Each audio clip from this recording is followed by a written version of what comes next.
And tell us your name and what you do for a living. Hi, I'm Maxwell Lahin, and I am a physicist, inventor, entrepreneur, and, well, I guess change maker. I'm 13, and I feel like I can change the world, and I've already started my positive impact on it. What have you done? How have you changed the world so far?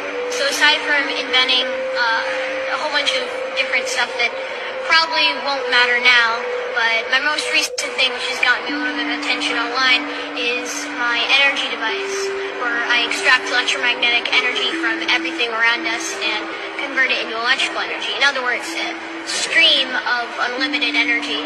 So, you know.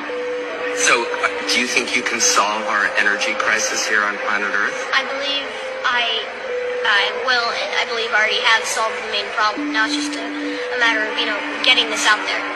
And what do you need to be able to get this out there? You just need somebody to watch this video and say, here's some money, or what do you need? Well, all I can think of really is support, Throughout history, people like me have been prosecuted and killed, murdered, and a lot of other very horrible things. And if I have support from a lot of people, I don't think that that will happen in our modern day and age. We're a little bit too civilized for that. So all I'm saying is that if you think the world should be a better place too, then, support. Okay, so we started off by talking about my book, E equals MC squared, and the new definition of God, and you told me that you had already come to the same conclusion 3 years ago, and that my book was a dumbed-down version of your theory, which I think it's clearly the case. What is God? So, we're in the United States. Yeah, and people walking around down in the basement here. Go ahead. What is God? Okay, so a lot of people think God is, quite in the biblical sense, a guy sitting up on a cloud who controls the universe, frankly, and has created all life. But my definition of God is not like that. I don't believe God is a person or entity. God is just another form of energy. Well, actually, is energy. Himself, well, not even himself, itself. For the fact that if you look at the Bible and other really, awesome but extremely vague and unreliable sources in religion that, hold these sources that we find and facts that we find, or so-called facts that we find, and really a lot of people think it's just about faith. But if you relate the Bible to quantum physics and apply most of the laws actually in not less of a figurative sense, but more of a literal sense, and replace it with things like the universe, you'll eventually find out that it explains in-depth quantum physics and astrophysics, experiments and theories. Well, maybe not theories, because maybe now they're proven. Who knows? Maybe the Bible isn't a story of something that happened on Earth, but maybe a story of how our universe began. For the fact that, honestly, I don't really buy into the literal biblical sense, like, God is literally a guy who looks like us, who sits up in an alternate realm that's in our clouds and, watches over all of us. But I guess you could say that he's an energy form that created all, is all, and is everywhere and nowhere at the same time. God, or energy, lives within us, through us, and is us. And is us, frankly. So you said what? That God is the energy that is in us, created us, and is us. Is that your definition? Yeah. I don't want to put words in your mouth. Sort of, yeah. God is energy. That's my thing. And I mean, you look at dimensional theory, and eventually we have, a singularity at the beginning of the universe that is energy. And then, eventually that begins to slow down in vibration due to entropy or some other law of that sort. And then, first you get photonic light, and then that slows down, and then we get matter, and then that slows down, and then who else knows what comes next? We have gravity, and then we have time, all coming in at one sense. I mean, does that sound like an origin story to you? It kind of does a little bit to me, but, maybe that's just a coincidence. Maybe these philosophers, or unreliable monks, we call them, that lived up in the mountains and wrote this weird book that doesn't have any factual evidence behind it, maybe they were quantum physicists ahead of their time, and maybe they're just trying to tell people, who lived crazy long time ago that there is an entire new quantum world out there. But, education wasn't too good back then, so I guess they had to simplify intense quantum physics to something that a 5-year-old could understand. That's the Bible, right? So you're saying people who believe in the Bible as written, as the Bible conventionally, are kind of like 5-year-olds? Well, 500 years ago? No, sorry, 1,000 years ago, probably. But, more of like, I'm saying, maybe in the sense of not really, like, I honestly don't want to insult anybody.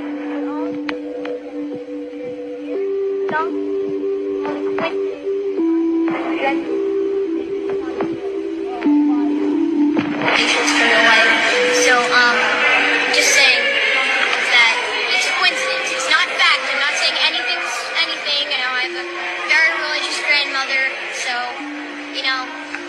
I have to tell you, I let you kind of struggle with this because I realized the question was a little bit perhaps impolite to some people.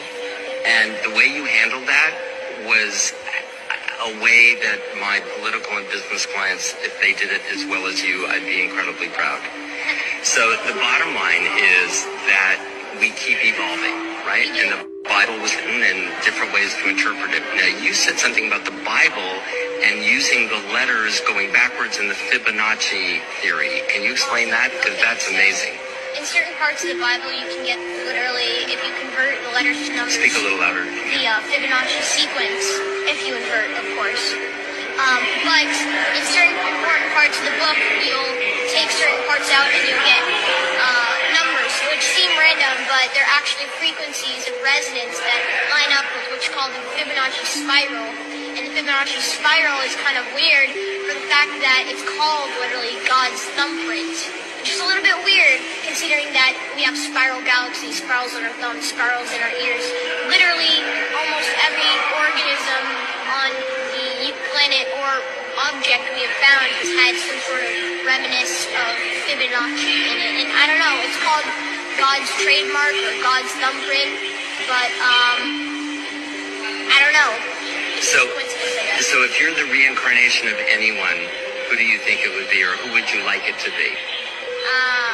I honestly think that I'm Max Lawton, and that's who I am. So I'm gonna say Max Lawton. But I'm very proud of and I'm quite a big fan of Nikola Tesla. I mean, I would like to be the reincarnation of him, but honestly, I think I'm just a student of his many teachings. That's amazing. What's the favorite thing that he has invented or theorized about for you? Honestly, I really like his work with electrostatic pulses when he harnessed Tesla coil powers and used it to wirelessly transfer energy through people, around people, and how he could light himself on fire but not be hurt by it, and that was pretty crazy. So I really like that. That's very cool. So just a couple more questions. You're extraordinarily inspiring. And I agree with you on your definition of God and wrote a children's book that basically says that. But you then, before when we were talking about infinity and different universes. And so we've kind of identified God. God is energy, right? All the energy in the universe, that's God. It's not a guy in the sky. It's energy isn't something that you just have. Energy is on and can be. Not all the energy in the universe, it's energy. Energy happens to consume the entire universe and every other parallel dimension or universe that can never exist in our dimensional reality. But are there other universes? Are there other dimensional realities? Dimensional realities? I'm not sure if we can prove that yet, but we do know that there are other dimensions. Okay, how do you know that? Well, there's an infinite number of numbers, which means there's an infinite number of frequencies that we can calculate.